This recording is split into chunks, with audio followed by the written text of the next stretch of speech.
Nag-avail pala kami ng buy one take one promo ng Y2 Residence Hotel for only 888 pesos na mayroong magandang view, spacious room, at pwede kang magluto at mag-enjoy kasama ang iyong pamilya. 4 families pala kaming magstay sa hotel kaya swak na swak sa amin yung promo na ito. Kasama ko nga pala yung arbitrary family. Very smooth lang naman yung transaction sa reception. Need mo lang mag-provide ng ID at mag-fill out ng form. At syempre, mag-iwan ng security deposit for only 2,000 pesos each unit. So, bali 4,000 pala iniwan ni Ma'am si Joyce dito. Bali, dito nga pala kami sa 12th floor ng hotel. Bali, 2 rooms ito na magkatabi, room 1208 and 1209. Syempre, check muna natin each unit. Wala pa pala yung dalawang families, kaya kami muna yung mag-check ng room. Una namin chinek itong room 1208.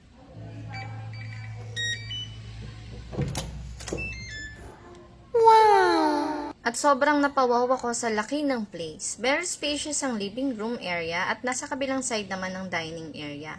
Meron tong TV with cable, mirror, free coffee, and water na rin. Ito nga pala yung dining table nila. Good for 4. Puntahan naman natin yung bedroom. 2 bedrooms per unit nga pala ito. Dito sa room 1, ganito yung itsura niya. May malambot at komportableng queen size bed na pala kayo. At sobrang laki pa ng space sa loob. Dito naman tayo sa room 2. So almost parehas lang din ang itsura nila. Ang kaibahan lang nila, meron itong sariling CR sa loob ng room. Punta naman tayo sa kitchen. Malaki rin yung kitchen nila at kompleto rin sa gamit. May ref, microwave oven, kettle, and then meron ding lutuan. So kahit 4 na momshies magluto dito, pwede. Tapos complete with dining and cooking utensils na rin. Pasukin naman natin yung CR nila. May malaking mirror, hair dryer, liquid soap, and other toiletries. So, ito yung toilet bowl nila. Malinis naman siya in fairness. Tapos, dito banda yung shower. Hot and cold na rin pala ito.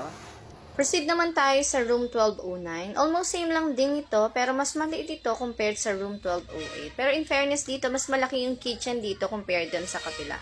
So, ito yung CR nila, complete with toiletries and hot and cold shower. Ito yung bedroom number 1.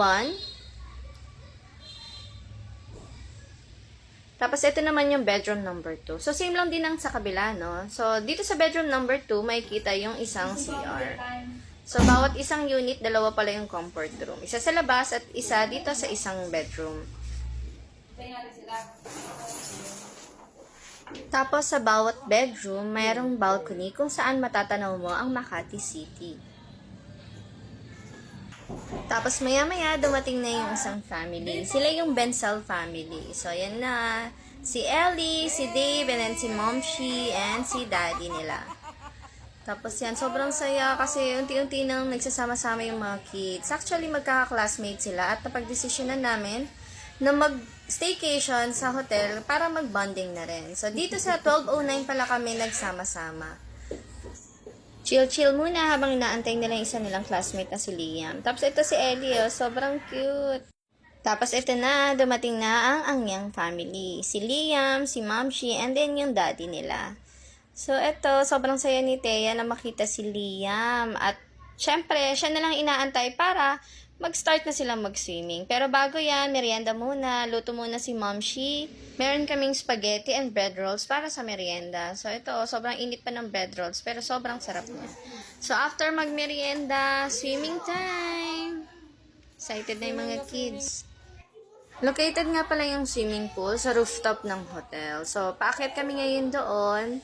At ito, buti nga nagkasya kami sa elevator eh. So, ito yung pool area. So, after mong bumaba sa 20th floor, akyat ka pa dito, mga 2 palapag pa bago ka makaakyat doon sa mismong swimming pool. At ito, nauna na nga si Ellie at super excited na siya.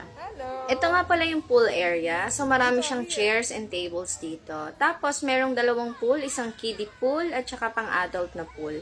4 feet lang pala ito, kaya safe na safe sa mga batang tulad ni Thea. Pero syempre, need pa rin bantayan lalo na kung di ka marunong lumangoy. Tapos habang nag-chill ka at nagsiswimming, ito pala yung view na makikita mo. Sobrang ganda at sobrang nakaka-relax talaga, lalo na kung gantong view yung nakikita mo. Sa kabilang dulo naman, makikita mo yung area ng tables and chairs na kung saan pwede ka magdala ng foods at kumain dito. Bumaba na pala kaming momshies para mag-prepare ng dinner. So, nagluluto ng Shanghai at Dynamite si Moms Joyce. Ako naman nag-order ako ng pizza and then ng chicken sa Jollibee. Nag-prepare naman ng fish and siomai si Mom Shlin. So after mag-swimming, for sure gutom na yung mga bata, kaya ito yung dinner namin.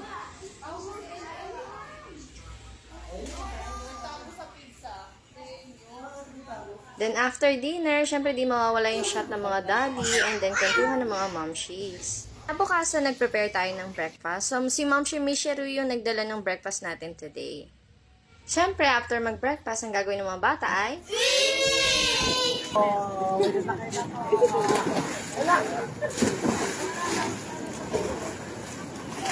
At dahil second day at last day na, sulitin na natin ng swimming. 2024! I-manifest natin yung swimming 2025 kasama kayo mga kids. At syempre, hindi mangyayari ang napakasayang bonding na ito kung hindi dahil sa mga kamomshies ko. Moms Joyce, Lynn, and Mitch, thank you dahil natupad natin yung mga pangarap ng mga kids na magsama-sama at makapag-bonding. Na-stress man tayo sa paghahanap ng hotel dahil sa hindi inaasahang bagay. Sobrang saya at worth it naman ito. Sana maulit pa sa uulitin. Thank you rin sa Y2 Residence Hotel at sa napakabait na mga staff.